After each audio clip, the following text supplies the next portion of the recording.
प्रसंग चल रहा है चित्रकूट में भगवान श्री राम की पादुका माथे पे रखे हुए विराजमान भरत जी। भगवान श्री राम ने मिथिलाधिपति विदेहराज जनक और अयोध्या से आए हुए समस्त नर नारी, भगवान वशिष्ठ जी, विश्वामित्र जी, वामदेव जी, बड़े बड़े ऋषि मुनि विराजमान, सबसे हाथ जोड़कर कहा कि अब कहने में बहुत संकोच हो रहा है, पर अब आपको नगर पधारना चाहिए। भगवान श्री राम संकुचित हो गए ऐसा कह के, क्योंकि गुरुजनों से ऐसा कैसे निवेदन करें। तत्काल सब भगवान की आज्ञा पर तत्पर हुए, चलने को तैयार हुए। भरत जी भगवान के चरणों में लौट गए। भगवान ने उठाकर हृदय से लगाया। भरत जी हृदय से लगे हुए भगवान के अश्रु भरत जी का अभिषेक कर रहे हैं।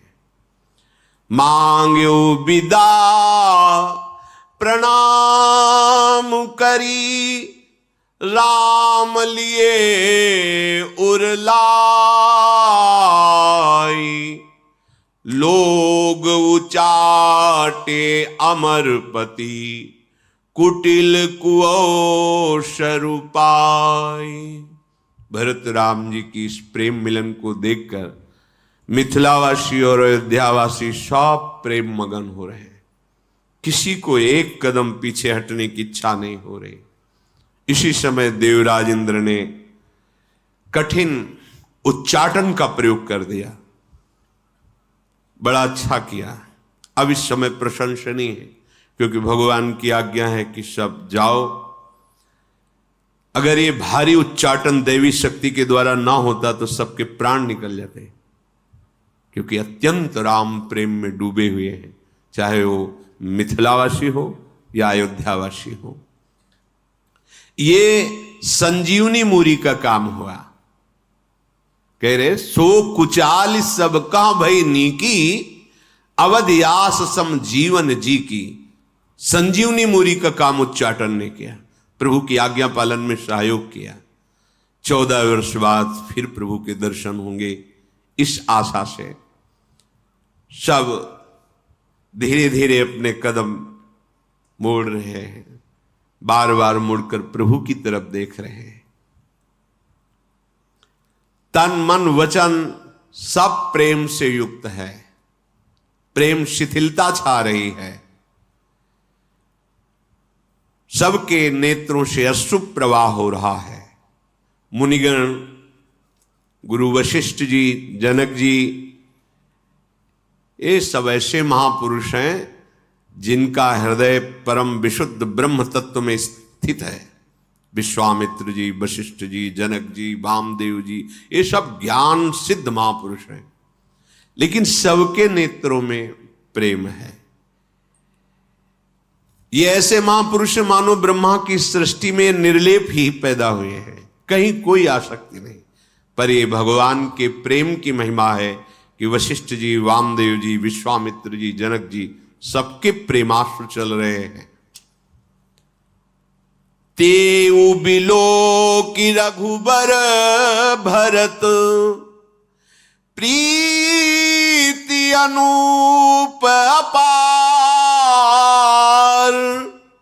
भय मगन मन तन बचन, सहित विराग विचार। ये ऐसे सिद्ध महापुरुष जो ब्रह्म तत्व में स्थित हैं, प्रेम ने इनके वैराग्य को अपहरण कर लिया और अनुराग अपना अधिकार कर लिया। इनके तन शिथिल हो रहे हैं, मन शिथिल हो रहे हैं और वचन भी शिथिल। तन मन वचन सबको बलात् प्रेम ने अपने अधिकार में, संपूर्ण उपासना में यही एक महाबली है प्रेम, जो अजित भगवान को भी अधीन कर लेता है और भक्त को भी अधीन कर लेता है। प्रेम के अधीन होकर के अजित सर्वतंत्र स्वतंत्र प्रभु जैसा प्रेम चाहता है वैसा खेल खेलते हैं। देखो प्रेम इतना बलवान है कि ऐसे महामहिम प्रभु को भक्त के चरण चापने के लिए विवश कर दिया, रथ हाँकने के लिए विवश कर दिया, भक्त के लिए भिक्षा मांगने के लिए। अनंत ब्रह्मांडों का सृजन करने वाले महादाता अपने भक्त बलि के सामने भिक्षा मांग रहे हैं, 3 पग भूमि का दान कर दो। ये क्या? ये प्रेम व्यवस्था, भक्ति व्यवस्था। भरत जी से भेंट करके भगवान ने उनको समझाया, फिर शत्रुघ्न जी को हृदय लगाया।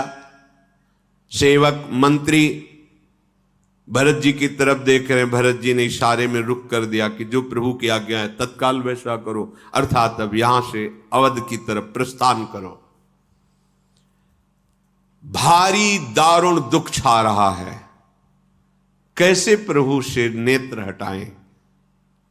ये हृदय में वो प्रीति नहीं है, इसलिए उस स्थिति को हम अपनी भावना में, जिसे लौकिक शब्दों में कल्पना कहते हैं, हम कल्पना भी नहीं कर सकते उस समय कैसा हो रहा होगा उन प्रेमी जिनके प्राण, जिनके जीवन, जिनकी आत्मा, जिनके सर्वस्व प्रभु हैं। 14 वर्ष तक अब इनको देख नहीं पाएंगे और अब इनसे दूर जा रहे हैं। बिछुरत एक प्राण हरिले ही। बार शब्द लौट पड़ते हैं, प्रभु के चरणों में वंदना करते हैं। भगवान सबकी तरफ करुणा से देख रहे हैं। भरत जी, शत्रुघ्न जी, जो चित्रकूट के ऋषि मुनि, उनको प्रणाम करके, उनकी विनती करके चले। फिर लक्ष्मण जी ने भरत शत्रुघ्न ऋषि मुनि जो अयोध्या की तरफ से आए थे, मिथिला की तरफ से आए थे, सबका सम्मान किया। हाथ जोड़ करके जनक जी से भगवान श्री राम ने कहा, पुर पग उधारी देय शीशा, कीन धीर धरी गवन महिषा। आप आशीर्वाद दीजिए और आप मिथिला नगर पधारिए। जनक जी ने धैर्य धारण किया और प्रभु जैसा चाहते हैं तत्काल आदेश कर दिया प्रस्थान के लिए। आए हुए समस्त मुनि, ब्राह्मण, साधुओं को साक्षात भगवान का स्वरूप मान करके भगवान सम्मान कर रहे हैं, उनको भी विदा कर रहे हैं जो आए हुए ऋषि मुनि हैं। श्री राम जी, लखन जी सुनैना जी के पास गए, सिया जी की माता के पास, उनके चरणों की वंदना की और कहा सुखपूर्वक जाइए, निश्चिंत रहना। उन्होंने आशीर्वाद दिया राम लखन को। विश्वामित्र जी, वामदेव जी, जाबाली जी, ये बड़े बड़े सिद्ध महापुरुष आए हुए हैं, सबकी चरण वंदना की और यथा योग्य सबको प्रणाम विनय करके विदा किया। कृपा निधान भगवान सबसे मिल रहे हैं, क्योंकि सब जा रहे हैं ना। और ये राष्ट्र जैसे आए थे तो सबसे मिले, ऐसे जा रहे हैं तो एक एक नगर वाला, छोटा बड़ा मंझला, जो जैसी स्थिति वाला, किसी को देख के, किसी को हृदय से लगा के, किसी से बात करके, सबको भगवान मिल रहे हैं। जब सब विदा हो रहे हैं तो पुनः भगवान माता कैकेयी के समीप गए। कैसा करुणामय स्वभाव है। जाकर चरण पकड़ लिया और कहा, मां कभी तुम ऐसा दुख मत मानना कि आपके वचन के कारण मुझे दुख हो रहा है। मैं वनवास में, आपने बड़ी कृपा की है, आपका प्रेम मैं हृदय से जानता हूं। कैकेयी जी की आंखों से अश्रु बह रहे। प्रभु कह रहे हैं आप बिल्कुल दुखी मत होना। और इसमें सच्ची बात है, जो माता कैकेयी ने कार्य किया वो कोई माता नहीं कर सकती थी। अपयश लिया, सब कोई निंदा किया, सब सह गई, पर अपने राम की इच्छा को नहीं मिटा। ये आंतरिक बात, राम की इच्छा का अनुमोदन किया, महाराज से बिछुड़ गई, वैधव्य प्राप्त हुआ, सब उनकी निंदा की, लेकिन मेरे राम की इच्छा की पूर्ति हो इसलिए सभी हुआ। दूसरा कोई नहीं कर सकता था। माता कौशल्या जी भी ऐसा नहीं कर सकती थी, नहीं कर सकती। महाराज ने तो प्राण ही त्याग दिए। ये सब सहा, लेकिन अपने प्राण प्यारे राम की इच्छा का अनुमोदन किया। ये भगवत इच्छा है। कैकेयी जी सब सहती रही, लेकिन प्रभु की इच्छा का पालन। ये बाहरी नहीं जानेंगे। बाहरी तो पहला शब्द कैकेयी जी का क्या निकला था, ए घर फोड़ी, अगर दोबारा जवान बोली तो तेरी जवान काट देंगी। तू जानती है कि मेरे राम कौन है। बस ये भगवत इच्छा ने कार्य किया है।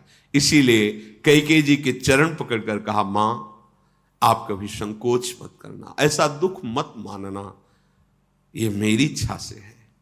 आप कितना हमसे प्रेम करती हैं ये मैं जानता हूं। स्वयं पालकी में विराजमान करके कैकेयी जी की चरण वंदना करके प्रभु उनको भेज रहे हैं। सच्ची बात है, सच्ची बात है। ये भगवान की ही इच्छा के अनुमोदन में माता कैकेयी कहीं पूरे चरित्र में, और भी वाल्मीकि रामायण का भगवत कृपा से बचपन में स्वाध्याय किया था। महायुद्ध में कोई साथ नहीं जा रहा। देवासुर संग्राम में अवधपति को देवराज इंद्र ने बुलाया था अपनी रक्षा के लिए, कैकेयी जी साथ गई थी। जिन महाराज को इतना प्राणों से प्यार करती हैं कि उन्होंने अपने शरीर की परवाह नहीं की। रथ की देखा धुरी टूट रही है, पहिया निकल जाएगा, युद्ध में हार हो जाएगी, अपने हाथ को लगा दिया। तभी तो देख के कहा था कि जो वरदान मांगो। तो उनका आप हमारे प्राणपति, इससे ज्यादा वरदान क्या हो सकता है। नहीं मांगो, जब कभी होगा तो हम आपको बताएंगे। क्या आपसे वरदान मांगना। इतना जो दशरथ जी को प्यार करती है कि युद्ध भूमि में भी साथ नहीं छोड़ती हैं, अपने प्राणों की बाजी लगा देती हैं। और दशरथ जी अपने प्राण त्याग रहे हैं और उनके खिलाफ वो कि राम बन जाएंगे ही, और पैर पकड़ के कह रहे हैं कि मान जा, राम गुरु भवन में रह जाएंगे, भरत राजा हो जाएंगे, पर क्यों मेरे प्राण ले रही। इतना राम जी का अत्यंत गूढ़ प्रेम कैकेयी जी के हृदय में विराजमान है, जिसको बाहरी व्यवहार से नहीं जाना जा सकता। कैकेयी जी निष्ठुर नहीं है, कठोर नहीं है, निंदनीय नहीं है। ये हम यहां की छाती की बात कह रहे हैं। जैसे एक दिन कर कमल दबा रही थी महालक्ष्मी जी, देखा भगवान की अत्यंत सुकोमल भुजाएं, अजान बाहु, बहुत ही कोमल सुकोमल। क्या इन भुजाओं में बल भी है। ऐसे विनोद में प्रिया है उनकी। भगवान मुस्कुराए, देखना चाहते हो, वो मुस्कुरा दिए। अब इन भुजाओं से कौन बैर करे। प्रभु की भुजाओं से कौन, जिनके सेवक अतुलित बलधामम हैं, उनसे बैर कौन करे। तो उन्हीं के समान केवल वो ही है, दूसरा तो है नहीं। तो अपने प्राण प्रिय पार्षद को कहा कि अब तुम्हें हमारे बैर पक्ष को स्वीकार करना होगा, क्योंकि हमसे तुम युद्ध करोगे और ये बल विक्रम ये देखेंगी। अब कहीं एक बार जय श्री राम बोला हो जय विजय ने, तो बताओ यहां रावण कुंभकर्ण बन के। ये निजी पार्षद है, अगर आज्ञा कर दी कि हमारी छाती पे घूंसा मारो तो 1 सेकंड नहीं लगेगा, क्योंकि ये हाथ भी उन्हीं का है, छाती भी उन्हीं की। जैसी आज्ञा करो। जैसे भीष्म जी निजी हैं, प्राण प्रिय हैं, तान तान के बाण भगवान को मार। तुम्हारी इच्छा है ना, तुम्हारी इच्छा का अनुमोदन करके हम शत्रु पक्ष में खड़े होके आपको बाणों से बेधेंगे। आपकी इच्छा का अनुमोदन होगा, मेरी इच्छा का नहीं। जय विजय स्वरूप रावण कुंभकर्ण। अंतिम समय तक उसके मुख से यही निकला, कहां राम रन हतोपचारी। कहां है राम, जा रहा है पर कहां है राम। मैं ललकार करके युद्ध में उनको परास्त करूंगा। खोपड़ी कट चुकी है, वो खोपड़ी बोल रहे। ये निजी जन है, ये भगवत स्वरूप है लीला संपादन के लिए। पर इतना समर्पण कैकेयी जी का कोई नहीं समझ सकता। यही लगेगा कैकेयी जी स्वार्थ बुद्धि से युक्त। नहीं भाई, कैकेयी जी महान प्रेमी है, जो अपने प्रेम का बलिदान करके अपने प्रीतम प्राण प्यारे राम की इच्छा का अनुमोदन कर रही। अपने प्राण प्रिय पति का वियोग, संपूर्ण अयोध्या वासियों का वियोग, उनकी निंदा, जगत की निंदा सब सहकर राम के अनुकूल चली, क्योंकि राम का संकल्प था धर्म संस्थापनार्थाय संभवाम युगे युगे। मैं जब अवतार लेता हूं तो दुष्टों का विनाश करता हूं। यदा यदा हि धर्मस्य ग्लानिर्भवत भारत अभ्युत्थानम धर्मस्य तदात्मानं सृजाम्यहं परित्राणाय साधूनां विनाशाय च दुष्कृताम। ये कैसे दुष्कृति का विनाश होता? अयोध्यापति बनने पर नहीं। एक एक ऋषि अपने प्राणों की आहुति देकर प्रभु के लिए जंगल में तप कर रहे हैं। हर ऋषि के आश्रम जाकर सुख प्रदान कर रहे हैं, घोर निशाचर का वध करके जगत मंगल कर रहे हैं। ये कैसे होगा? जब वनवास होगा, वनवास होगा तो कैसे होगा? कौन है जो इतना सह सकता है? तब चुना भगवान ने कैकेयी माता को। कैकेयी माता सह सकती है। महाराज को इतना प्राण से अधिक प्यार करते हैं और महाराज विलाप कर रहे हैं कि तू क्यों मार रही है, मेरे प्राण निकल जाएंगे। आपके प्राण निकल जाए तो ठीक, लेकिन मेरे प्राणों के प्राण और आपके प्राणों के प्राण राम की इच्छा के विरुद्ध मैं नहीं बोलूंगी। ये है। अब आंतरिक भाव न समझने के कारण तभी भगवान ने कहा, पीछे आया, जिन्होंने साधु सभा का सेवन नहीं किया है, ऋषि मुनियों का सेवन नहीं किया, वही माता कैकेयी को दोष लगाएंगे। ऐसा प्रभु के श्रीमुख से पीछे सत्संग में निकला था। कैकेयी जी की वंदना करके उनको पालकी में बिठाकर विदा किया। श्री सीता जी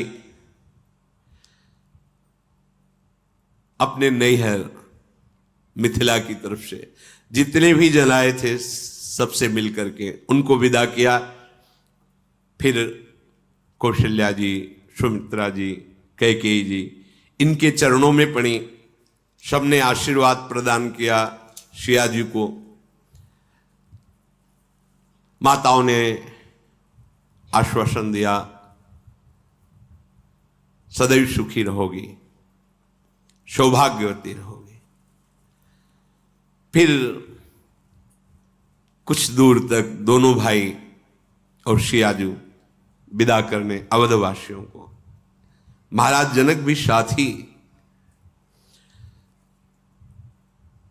जो अयोध्या के पशु हैं, जैसे हाथी, घोड़े, बैलगाड़ी भी आई हुई थी कुछ सामान लिए हुए, पूरा हो तो वो बार बार मुड़ जाते हैं और मुड़ मुड़ कर राम जी की तरफ देखते, फिर जोर से हिनहिनाते हैं, फिर आगे फिर मुड़ जाते हैं। जब पशुओं की ऐसी प्रेम दशा है तो अयोध्यावासियों की कैसी होगी। गुरु गुरुती पदबंदी प्रभु सीता लखन समेत, फिरे हर्ष विस्मय सहित आए परन निकेत। सबको विदा करके राम जी, लखन जी, सिया जी अपनी पर्णकुटी में आए। इस समय हर्ष और विषाद दोनों है।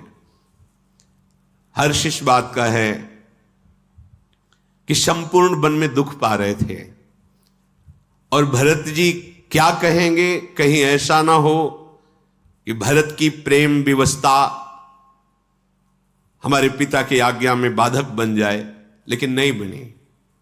भरत जी भी राजी होकर जा रहे। संपूर्ण वनवासी जन जो सेवा में रत थे, कंदमूल फल लाके देते थे और ये सब दुखी तो पा रहे थे। चलो सब अवध को जाएंगे, सब शांति, इसमें हर्ष है। और शोक इस बात का है कि ये सब चाहे जितना अवध में या मिथिला में रहे, इनके हृदय में जो हमारा अनुराग है, वो जब ये हमसे अलग रहेंगे तो इनके हृदय में जो पीड़ा होगी उसे कोई भोग, कोई पद, कोई सुख मिटा नहीं सकता है। निषाद राज हाथ जोड़े खड़ा हुआ था। प्रभु ने कहा विषाद का समय नहीं है, आप भी पधारिए। फिर कोल, किरात, भील जितने लोग थे सबको फिर प्रभु ने प्यार भरी दृष्टि से देखा। सब वापस हुए।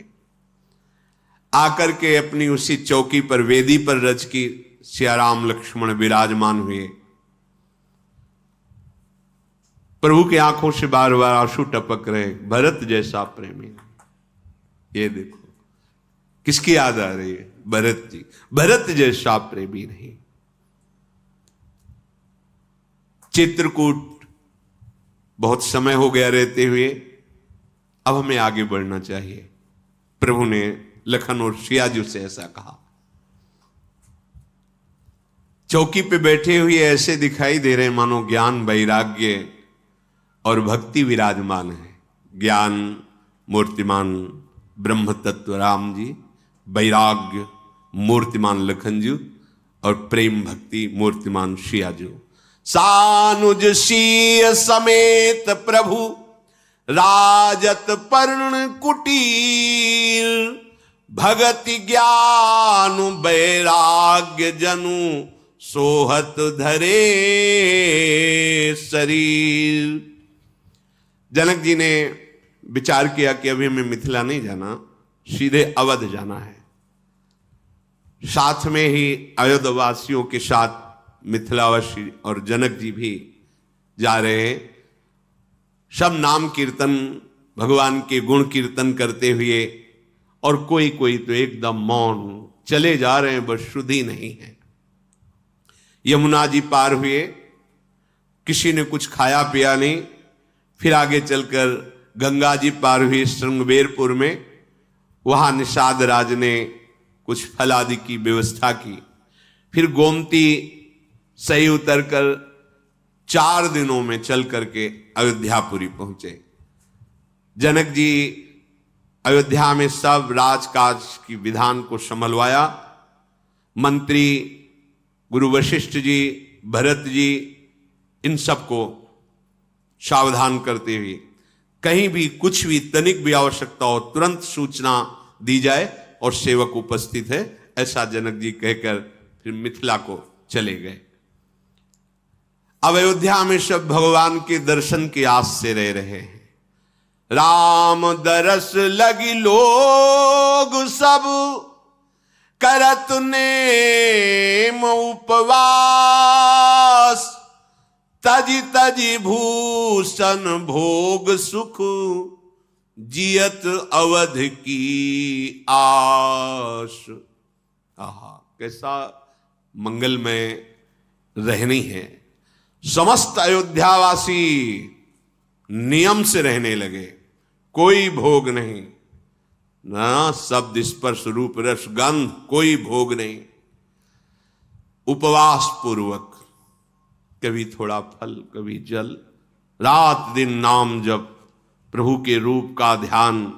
कोई भी भूषण वसन भोग सुख कोई अयोध्यावासी स्वीकार नहीं कर रहे, बस जी रहे हैं तो अवधि की आशा में कि 14 वर्ष बाद प्रभु आएंगे। यही है जीने का ढंग प्रभु प्राप्ति के उपासक का। बस आस लगी है कब कृपा करेंगे प्रिया प्रीतम गलबैया देकर हमारे मानस पटल पर विचरेंगे, कब हम देखेंगे हृदय रूपी निकुंज में हमारे लाडली लाल विहार कर रहे हैं। भरत जी ने मंत्रियों और विश्वास में समर्पित निज सैनिकों को, सेनापतियों को बुलाया और कहा, तुम सब प्राणपण से अयोध्या की रक्षा में सावधान रहो। शत्रुघ्न जी को बुलाया और कहा, तुम्हारी विशेष सेवा माताओं को देख रेख करते हुए उनको दुख ना पहुंचने पावे। ब्राह्मणों को बुलाया और कहा, कभी भी सेवा में सकुचाना नहीं, जब कोई भी सेवा की आज्ञा हो तुरंत आज्ञा करना। हम आपके सेवक हैं, छोटा बड़ा अच्छा मंदा जो आपका आदेश होगा बिना संकोच के आप करिएगा, हम आपकी सेवा में हैं, सुखपूर्वक रहिएगा। नगरवासियों को बुलाया, प्रजा को बुलाया और सबसे कहा, जब जिसको जो आवश्यकता हो, महाराज चक्रवर्ती सम्राट का ऐश्वर्य है, खजाने से लीजिए, किसी को कोई व्यापार आदि करने की जरूरत नहीं, खूब भजन, सब भजन करो, जो आवश्यकता हो लो, सुखपूर्वक रहो। शत्रुघ्न जी को सेवा समर्पित करके गुरुदेव वशिष्ठ जी के पास गए, साष्टांग दंडवत करके कहा, मैं एक आज्ञा पाना चाहता हूं, बोलो क्या तुम करना चाहते हो। तो उनका, प्रभु मेरे हृदय में आपके आशीर्वाद से नियम पूर्वक जीवन बिताने की इच्छा है, पर आप और भी ऋषियों को बुला लीजिए, पहले सिंहासन पर अभिषेक किया जाए भगवान श्री राम की पादुकाओं का। वशिष्ठ जी प्रेम पुलकित हो गए। जैसे राज्याभिषेक होता है ऐसे चरणों का राज्याभिषेक करके सिंहासन पर, अयोध्याधिपति के सिंहासन पर भगवान श्री राम की पादुका विराजमान हुई। भरत जी ने वशिष्ठ जी से आज्ञा ली और नंदगाम में एक फूस की झोपड़ी बनाई, पर्णकुटी। सिर पर जो सुंदर घुंघराले केस थे उनकी जटा बनाई, वल्कल वस्त्र धारण किया, पृथ्वी को खोद कर रजमय करके उसमें कुशा बिछा करके, कोई वस्त्र नहीं, ना कोई वस्त्र, ना कोई स्वर्ण पात्र, ना कोई ऐसी सुख सुविधा, सब का त्याग करके और भजन करते हुए सेवा में उपस्थित है। भूषण बसन भोग सुख भूरी, मन तनु बचन तजे तिन तूरी। अवध राजु सुर राजु सिहाई, दशरथ धनु सुनी धन दुल जाई। तेहि पुर बसत भरत बीनु रागा, चंचरीक जिमी चंपक बागा। रमा बिलासु राम अनुरागी, तजत बमन जिमी जन बड़ भागी। राम प्रेम भाजन भरतु, बड़े न यही करतूती। चातक हंस सराहियत, टेक विवेक विभूति। भरत जी सब राज सुखों का त्याग कर दिया, जमीन खोदकर रच करके कुशा बिछाकर, कुशासन, उस पे शयन करना, कोई आभूषण नहीं, कोई सुखद वस्त्र नहीं। जब तक प्रभु के दर्शन नहीं होंगे तब तक समस्त भोग सुखों का त्याग कर दिया।